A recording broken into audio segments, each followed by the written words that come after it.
आज हमारा क्लास रहेगा बीए फर्स्ट सेमेस्टर का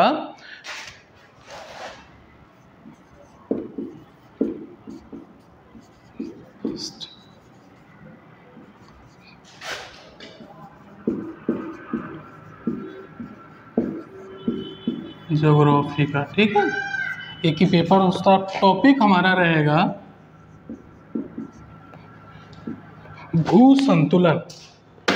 भू संतुलन के बारे में बेटा ये हम जानते हैं आइसोसेस्टी, भू संतुलन। इसका मतलब ये, इसका पहली बार हमारा जो देखा गया है, अंग्रेज वैज्ञानिक जो एजाज एवरेस्ट थे, उन्होंने सर्वे करवाया था। सर्वे में इन्होंने 1859 में के दिशा निर्देश पर हुआ था। ठीक है, जो दो जगह है, एक था कल्याण,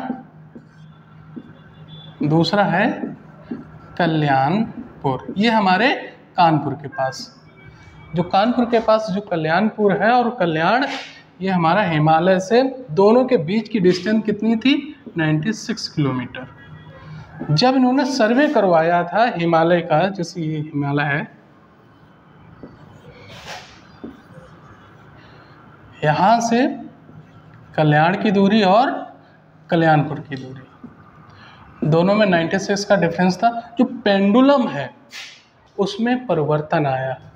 जब परिवर्तन आया यानी कि किसके कारण? पेंडुलम का हिलता हुआ में नजर आया।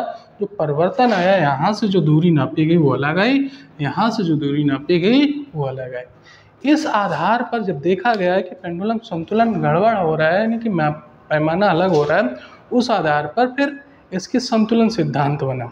संतुलन सिद्धांत का मतलब है कि आखिरकार पृथ्वी पर जैसे कोई बड़ा पर्वत है, हिमालय पर्वत इतना ऊंचा है, और ये कैसे संतुलित है। अगर हम कोई भी बाहर डालते हैं, जैसे कि हमारा डैम बना होता है, डैम पे जल ज़्यादा धारण किया जाता है तो उसमें संतुलन बिगड़ता है, जिससे हमारा भूकंप है इसकी क्रियाएं बढ़ जाती हैं।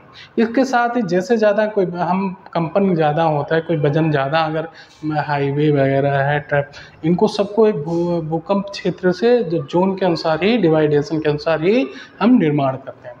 अब बात आती है कि इतना हिमालय ऊंचा है और समुद्र का जल नीचे वैसे हो जाता है, ये संतुलित कैसे रहता है, यानी कि इसका हम संतुलन कैसे बनाए रखा जाए, इस आधार पर भू संतुलन का निर्माण हुआ।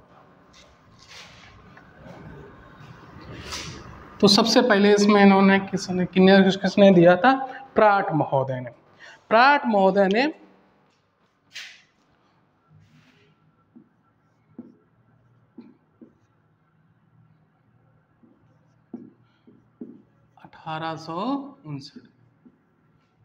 1859 में इन्होंने ये बताया, 69 में ये बताया है कि जो संतुलन है, जैसे कोई एक रेखा है, ठीक है, इस रेखा पे अगर कोई चीज ऊपर जितनी घनत्व की ज्यादा होगी,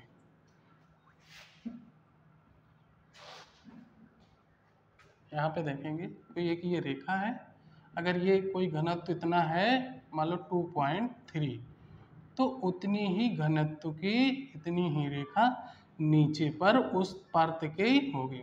मान लो ये हमारा जो हिमालय पर्वत है, ये 8000 किलोमीटर ऊंचा है। कितना? 8000 मीटर के आसपास।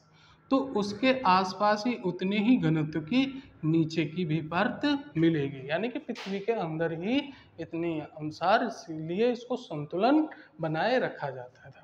यानी कि जैसे कि अगर पृथ्वी हमारा देखा गया है, जैसे हिमालय पर्वत है और उतनी मान लो ये 8000 मीटर, और हमारे समुद्र का जो है ये मैरियाना गर्त कितना हो जाता है? 11000 मीटर। ठीक है, इस हिसाब से इन चीज़ों को आपस में संतुलित बना रहता है कि इनकी जितना भाग ऊपर उठा है उतना ही भाग नीचे धसा हुआ है। इस आधार पर प्राट महोदय ने इसका निर्माण कराया। इसी आधार पर एरी की संकल्पना आई। कितनी? जहाज एरी,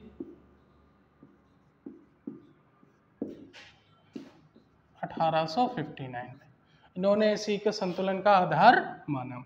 इसके बाद हमारी जो आती है एरी की,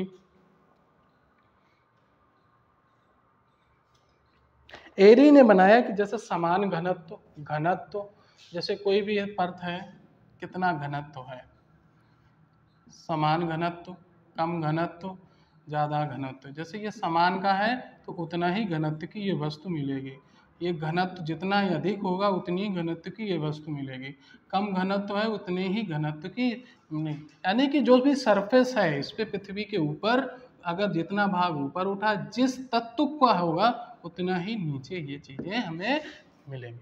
इस आधार पर उन्होंने पृथ्वी को संतुलन सिद्धांत यानी कि संतुलन बताने की बताई गई है। ठीक है, मम्फोर्ड ने हम बताया इसी प्रकार से। ठीक है, जॉली की संकल्पना इसी पर आधारित है। ठीक है, अर्थर होम्स की जो संकोचन सिद्धांत का संकल्पना है इसी पर आधारित है। इस प्रकार से हमने देखा है कि जैसे कि इन घनत्वों को आधार पर मानव पृथ्वी की औसत घनत्व कितना है 5.5, जो क्रस्ट में ऊपर पाया जाता है 2.7। अब ये जैसे मान लो ये पृथ्वी है, गोल पृथ्वी है, इस पर अगर जितना घनत्व इस पर तो होगी जितना ऊपर मान लो ये हिमालय पर्वत है, तो उसका नीचे ही इतनी परतें उसी घनत्व की हमें मिलेंगी। इस प्रकार से हमने पृथ्वी के घनत्व के बारे में पढ़ना, यानी आइसोसेस्टी। ये हमारा इस प्रकार से ये टॉपिक खत्म होता है। अगले टॉपिक्स में हम प्लेट विवर्तन की को पढ़ाएंगे। धन्यवाद।